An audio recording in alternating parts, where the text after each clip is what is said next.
জগজ্জননী পরমা শ্রী শ্রী লক্ষ্মী মায়ের ব্রতকথা পাঁচালী আরম্ভ। পয়ার শোনো শোনো সর্বজন অতি ভক্তি ভাবে, লক্ষ্মী মায়ের ব্রত কথা প্রচারিত হবে। গুরুবারে ভক্তি ভাবে যত নারীগণ, করিবে লক্ষ্মীর পূজা হয়ে এক মন। ধনজন বারে আর অপুত্রের পুত্র, ষোড়শী দেবীর গুণে হয় মূল সূত্র। যুগে যুগে আসেন তিনি লক্ষ্মী ঠাকুরানী, নারী শিক্ষা দিয়ে যান হয়ে নারায়ণী। কেমন এতে স্বামী ভক্তি করিলে জগতে, মাতৃগানে পূজা করে এই পৃথিবীতে। স্বামী সোহাগ সেবার গুণে ধন বৃদ্ধি হয়, লক্ষ্মী রূপে শ্রী শ্রী বড় মা দেখালেন তাই। সদাচারে থাকলে ঘরে লক্ষ্মী বাধা রয়, অনাচারে থাকলে তার বিধি বাম হয়। প্রভাতে ছড়া ঝাঁটি সন্ধ্যায় দেয় বাতি, লক্ষ্মী বলে তারি দ্বারে আমারও বসতি। যে সংসারে সর্বদাই ঝগড়াঝাটি হয়, লক্ষ্মী ছেড়ে চলে যায় জানিও নিশ্চয়। যদি কোনো নারী ওঠে সূর্য ওঠার পরে, সেই গৃহে সর্বদাই রোগে থাকে ভরে। নিত্য নিত্য গৃহকর্ম যদি না সে করে, লক্ষ্মী মাতা বিরূপ হয়ে ছাড়েছে তাহারে। সকালে বাসি কর্ম করে সমাপন, স্নান করে ইষ্ট পূজে হয়ে এক মন। দেব দেবীর ভোগরা করিবে যেমনে, রন্ধনাদি সেইভাবে করিবে যতনে। স্বামী পুত্র খাওয়ার পরে নারী নিজে খাবে, নারীর নীতি সর্বদাই পালন করে যাবে। নারীর বৈশিষ্ট্য মাঝে অষ্টগুণ আছে, একটির অভাবে নারী তো না জাগে। নানে যে রান্না করে যদি কোনো নারী, সদাচার বিনা রান্না জীবনের ওরি। অদীক্ষিতের হাতের রান্না খাওয়া উচিত নয়, যাগযজ্ঞ পূজা অর্চনায় ফল নাহি হয়। পান ভোজন তার হাতে বিষবহরি রয়, রোগ শোক দারিদ্র্যেতে ধ্বংস হয়ে যায়। পাষাণ প্রতিমা পূজে যত নারীগণ, স্বামী পূজা বিনা ফল না হয় কখন। পতি বিনা সতী আর দুধ বিনা মাখন, পতি ভক্তি বিনা ভক্তি দুষ্টেরও লক্ষণ। সংসারেতে স্বামী ধ্যান স্বামী করসার, স্বামী বিনা ত্রিজগতে গতি নাহি আর। শ্বশুর শাশুড়ি দেবরে সেবা যত্ন করা, আদর্শ রমণীর গুণ জগতের সেরা। লক্ষ্মী মায়ের মহত্ব কথা শোনো ভক্তি ভাবে, দুঃখ হরণ বলে সবাই সুখ শান্তি পাবে। মাতৃ সম্মেলনের দ্বিতীয় শ্লোক। ভক্তের লেখা শ্রী শ্রী ঠাকুরের সংক্ষিপ্ত পরিচয় পাঁচালী গীত। তোরা শোন রে ভাই বলে যাই বাঁচাবার পথ, যে পথে চলেছে ঠাকুর অনুকূলের রথ। শোনো পূর্ণ কথা, শোনো পূর্ণ কথা, তার বারতা কহি বিবরণ।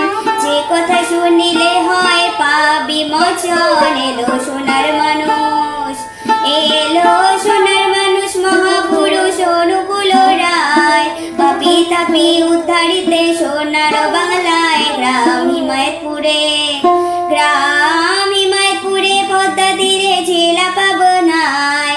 শিবচন্দ্র চক্রবর্তী অতি সদাশয়, মাতা মনমোহিনী, মাতা মনমোহিনী তার গৃহিণী অতি পুণ্যবতী। যার গৃহে জন্ম নিলেন তিলকের পতি, করে গৃহে আলো, করে গৃহে আলো, প্রেমময় ঠাকুর অনুকূল। যার লক্ষ লক্ষ শিষ্য পূজে চরণ রাতুল, তার রূপ দেখে, তার রূপ দেখে ভাব দেখে কহনা না যায়।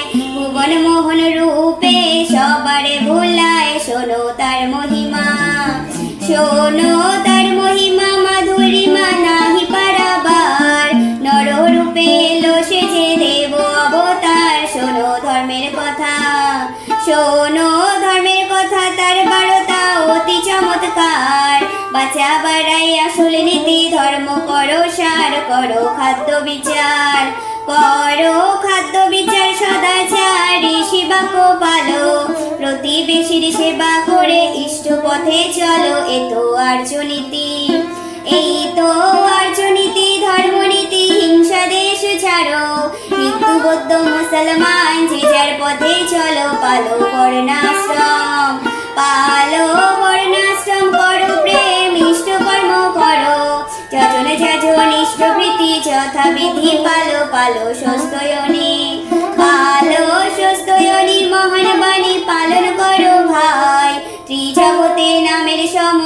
সদার নাই, এ তো বাঁচার পথ, এ তো বাঁচার পথ, ভিন্ন মত অন্য কিছু নাই। বিধি মতে অনুলোমে বিয়ে করো ভাই, গড়ো আর্য সমাজ, গড়ো আর্য সমাজ, বাড়াও ধাজ আর্য কৃষ্টি রাখো। বুদ্ধ ঈশায় রসুল কৃষ্ণে সমান চোখে দেখো, তারাই পূর্বতন, তারাই পূর্বতন, বর্তমান ঠাকুর অনুকূল। তার বিধি মেনে চলো, কাটাও মনের ভুল, পাবে মহাশান্তি, পাবে মহাশান্তি, যাবে ভ্রান্তি, পাবে সত্য যুগ। কালো বাচার ভ্রষ্টাচার যাবে মহারোগ, ভাইরে ভয় নাই, ভাইরে ভয় নাই, জানো ভাই অনুকূলের রথ। ধর্ম নষ্ট নাহি হবে, পাবে বাঁচার পথ, এই সৎসঙ্গে, এই সৎসঙ্গে মহারঙ্গে করব বিহার।